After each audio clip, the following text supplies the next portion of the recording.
Hello नमस्कार दोस्तों, स्वागत है आप सबका हमारे यूट्यूब चैनल आरोही कंप्यूटर क्लासेस पर। और एक बार फिर से मैं हाजिर हो गया हूँ आप सबके लिए मोस्ट इंपॉर्टेंट क्लास लेकर। तो ये जो नेक्स्ट एग्जाम आ रहा है RSCET का, उसके लिए अपनी क्लास इंपॉर्टेंट होने वाली है। तो क्लास को ज़्यादा से ज़्यादा शेयर करें और जिसने चैनल को सब्सक्राइब नहीं किया हो ज़रूर कर ले, बेल आइकन को दबाना ना भूलिए। तो देखिए पहला क्वेश्चन क्या है आज की क्लास में। एक पावर पॉइंट 100 में निम्न में से कौन सा फाइल फॉर्मेट ऐड किया जा सकता है। यानी पावर पॉइंट में आप कौन सा फाइल फॉर्मेट आप ऐड कर सकते हो।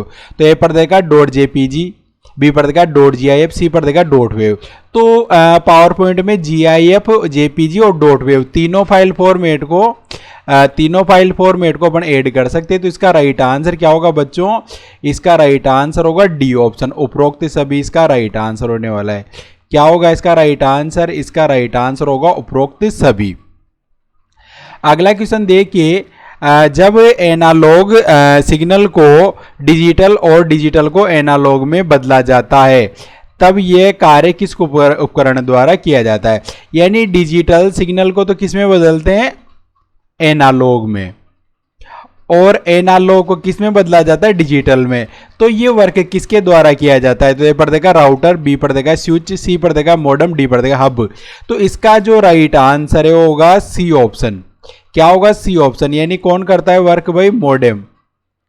कौन करता है भाई? मॉडेम। तो इसका राइट आंसर होगा सी ऑप्शन, मॉडेम ये काम करता है एनालॉग सिग्नल को डिजिटल में और डिजिटल को एनालॉग में कन्वर्ट करने का काम करता है। इंटरनेट चलाने के लिए ये काम आता है भाई। अगला क्वेश्चन देखिए, प्रिंटर को कंप्यूटर से जोड़ने के लिए सबसे अधिक किस पोर्ट का उपयोग किया जाता है। यानी जो प्रिंटर है, प्रिंटर को किससे जोड़ना है भाई? आपको कंप्यूटर से। किससे जोड़ना है? कंप्यूटर से। तो इसके लिए सबसे ज्यादा किस केबल का प्रयोग किया जाता है? तो ए पर देगा VGA केबल, बी पर देगा HDMI, सी पर देगा USB, डी पर देगा PS2। तो इसके लिए काम में लेते हैं भाई USB केबल का। कौन सी केबल को काम में लेते हैं? USB केबल का सबसे अधिक प्रयोग किया जाता है। तो इसका राइट आंसर होगा सी ऑप्शन, USB। अगला क्वेश्चन देखिए, असत्य कथन को पहचाने एवं पुनर्स्थापित करें। यानी ये जो चार ऑप्शन है इनमें से आपको एक गलत ढूंढना है भाई। तो ए पर दे रखा है कि आप रिसाइकल बिन में हटाई गई फाइलों को पा सकते हैं। तो सही है भाई, रिसाइकल बिन में से हटाई गई फाइलों को पा सकते हैं। बी पर दे रखा है कि यदि आपको कभी जरूरत है तो रिसाइकल बिन से किसी भी फाइल को पुनर्स्थापित कर सकते हो। तो किसी भी फाइल को दोबारा ला सकते हो आप रिसाइकल बिन से। सी पर दे रखा है कि आप रिसाइकल बिन में फाइल भेज कर डिस्क में रिक्त स्थान बढ़ा सकते हैं। तो ये सी वाला गलत है भाई। अगर किसी फाइल को डिलीट करते हो तो रिसाइकल बिन में चली जाती है, लेकिन डिस्क में खाली जगह नहीं होती, क्योंकि तो रिसाइकल बिन में चली गई है तो कंप्यूटर में ही हो। तो ये गलत है। डी पर दे रखा है कि आप राइट क्लिक करके एम्प्टी रिसाइकल बिन को चुनकर एक बार में रिसाइकल बिन को साफ कर सकते। तो ये भी सही है भाई, एक बार में पूरे रिसाइकल बिन को खाली कर सकते हैं एम्प्टी रिसाइकल बिन पे जाके। तो इसका राइट आंसर क्या होगा? इसका राइट आंसर होगा सी ऑप्शन। क्या होगा इसका राइट आंसर? सी ऑप्शन इसका राइट आंसर हो जाएगा भाई। रिसाइकल बिन में जो फाइल भेज दी है आपने डिलीट करके, तो उससे कंप्यूटर का स्पेस खाली नहीं होता है। तो इसका राइट आंसर क्या होगा? इसका राइट आंसर होगा सी ऑप्शन भाई। क्या होगा इसका राइट आंसर? इसका राइट आंसर होगा सी ऑप्शन। अगला क्वेश्चन देखो, यूपीआई को पारंपरिक बैंक ट्रांसफर से अधिक प्रभावी क्या बनाता है? भाई यूपीआई जो होता है वो पारंपरिक बैंकिंग से प्रभावशाली कैसे हैं भाई? तो ए पर देगा कि केवल एक बैंक में काम करना। तो ये तो गलत है भाई, एक बैंक में काम जरूरी नहीं है ऐसा।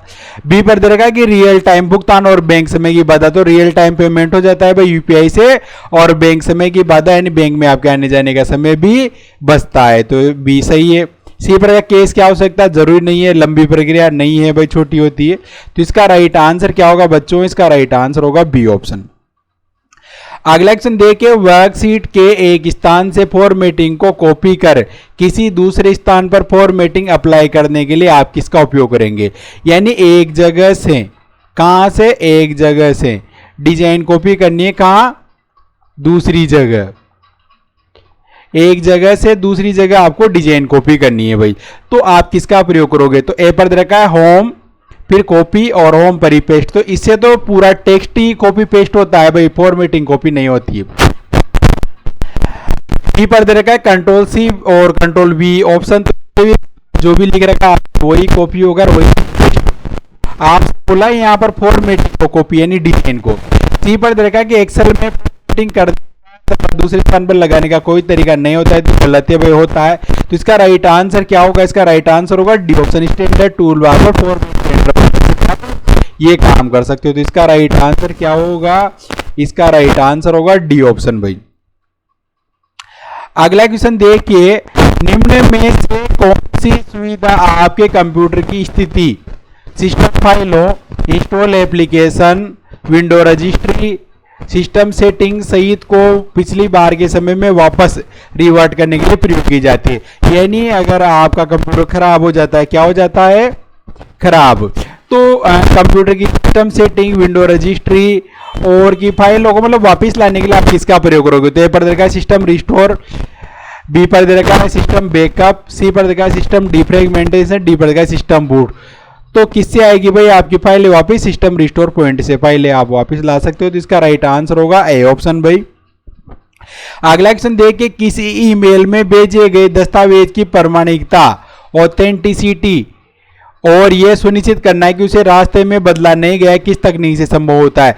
यानी अगर कोई मेल भेजा है और आपको यह प्रमाणित करना है कि वो रास्ते में कहीं चेंज तो नहीं हुआ गया है, तो ये किस तकनीक द्वारा संभव है? तो ए पर का इंक्रिप्शन, बी पर का डिजिटल हस्ताक्षर, सी पर का फायरवॉल, डी पर का एंटीवायरस। तो इसका राइट आंसर होगा, इसका राइट आंसर होगा बी ऑप्शन, डिजिटल सिग्नेचर। किसका प्रयोग करना पड़ेगा भाई? डिजिटल सिग्नेचर का। तो इसका राइट आंसर होगा बी ऑप्शन भाई। अगला क्वेश्चन देखिए, JPG, PNG, GIF, BMP, TIFF, WEBP, RAW और HEIC किस प्रकार की फाइल फॉर्मेट है भाई? तो ए पर देगा ऑडियो फाइल, बी देगा वीडियो, सी इमेज और डी पर देगा डॉक्यूमेंट फाइल। तो इसका राइट आंसर होगा सी ऑप्शन। ये किस प्रकार का फाइल फॉर्मेट है? ये है भाई इमेज का। किसका? इमेज का। अगला क्वेश्चन देखिए, लिब्रे ऑफिस राइटर को अन्य लिब्रे ऑफिस टूल से अलग करने वाला मुख्य कार्य भाई लिब्रे ऑफिस का किसका? लिब्रे ऑफिस का क्या है भाई? Writer, Libre office writer. तो ये अन्य लिब्रे ऑफिस टूल से कैसे अलग है? मतलब भाई इसका क्या काम होता है भाई लिब्रे ऑफिस राइटर का? तो ये पढ़ देगा गणना यानी कैलकुलेशन का काम नहीं करता है। बी पर देगा ड्राइंग, तो ड्राइंग का भी नहीं करता है। सी पर देगा टेक्स्ट डॉक्यूमेंट प्रोसेसिंग करता है। डी पर देगा स्लाइड प्रस्तुति के लिए भी नहीं होता है। तो भाई स्लाइड के लिए तो इसमें ओपन ऑफिस का इम्प्रेस आता है, ड्राइंग के लिए आपका इसमें ड्राइंग आता है भाई ड्राइंग टूल, और गणना के लिए इसमें आता है कैल्क। तो इसका राइट आंसर होगा सी ऑप्शन भाई। क्या होगा इसका right answer? C option, text document processing. अगला क्वेश्चन देखिए, आपके कंप्यूटर के कॉन्फ़िगरेशन से क्या मतलब है? कंप्यूटर की कॉन्फ़िगरेशन से क्या मतलब है? तो ए पर रखा है CPU स्पेसिफिकेशन, बी पर का रैम क्षमता, सी पर का HDD, डी पर का अप्रोक्सीमेट। तो CPU का स्पेसिफिकेशन यानी CPU की कॉन्फ़िगरेशन क्या है भाई, ये भी देखते हैं कि i3, i5, i7 कौन सा है। रैम क्षमता, रैम कितनी है? 2GB, 4GB, 16GB कितनी है? HDD मतलब हार्ड डिस्क कितनी है भाई? 100GB, 200, 250, 500 कितनी है? यही कंप्यूटर का कॉन्फ़िगरेशन होता है भाई। तो इसका राइट आंसर क्या होगा? इसका राइट आंसर होगा डी ऑप्शन भाई। अगला क्वेश्चन देखिए, दस्तावेज में हेडर फुटर डालने का मूल उद्देश्य क्या है भाई? हेडर फुटर का मेन उद्देश्य क्या है भाई? तो ए पर दे रखा है दस्तावेज की दिखावट सुधारने के लिए, बी पर दे रखा है कि पृष्ठ के प्रारंभ और समापन को चिन्हित करने के लिए, और सी पर दे रखा है बड़े दस्तावेज को अधिक पठनीय बनाने के लिए, और डी पर दे रखा है मुद्रित होने पर पृष्ठ हेडर फुटर दस्तावेज दिखाने के लिए। तो हेडर फुटर क्या काम आता है? तो इसका राइट आंसर होगा ए ऑप्शन, दस्तावेज की दिखावट सुधारने के लिए।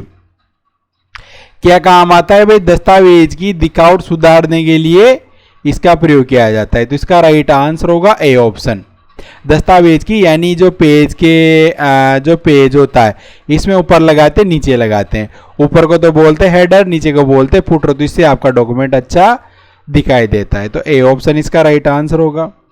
अगला क्वेश्चन देखिए, यदि आपको एक मेल प्राप्त होता है जिसमें आपसे आपके यूजर नेम और पासवर्ड की मांग की जाती है, इसी परिस्थिति में आप क्या करोगे भाई? आपको एक मेल प्राप्त हुआ है और उस मेल में आपसे आपका यूजर नेम और पासवर्ड की मांग की जा रही है, तो आप क्या करोगे भाई?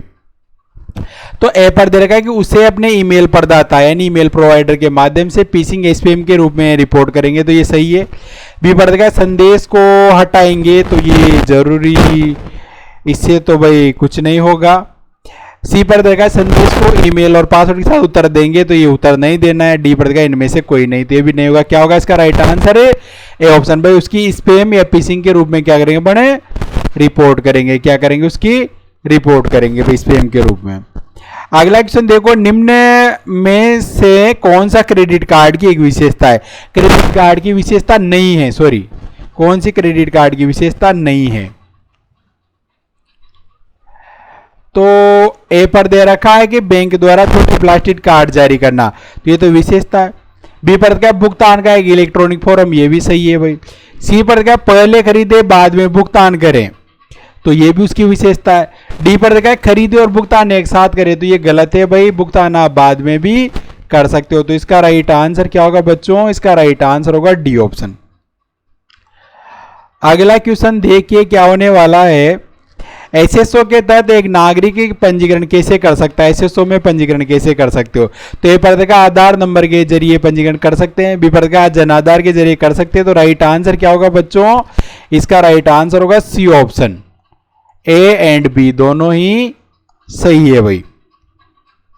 अगला क्वेश्चन देखिए, सूचना सुरक्षा प्रबंधन प्रणाली इंफॉर्मेशन सिक्योरिटी मैनेजमेंट सिस्टम के लिए निम्न में से कौन सी आईएसओ मानक है।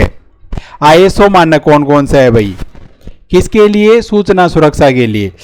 तो ए पर देखा आईएसओ 9000 नहीं है, आईएसओ 14000 भी नहीं है, आईएसओ 22000 भी नहीं है। कौन सा है सूचना सुरक्षा के लिए, आईएसओ 27001। तो इसका राइट आंसर क्या होगा, इसका राइट आंसर होगा डी ऑप्शन।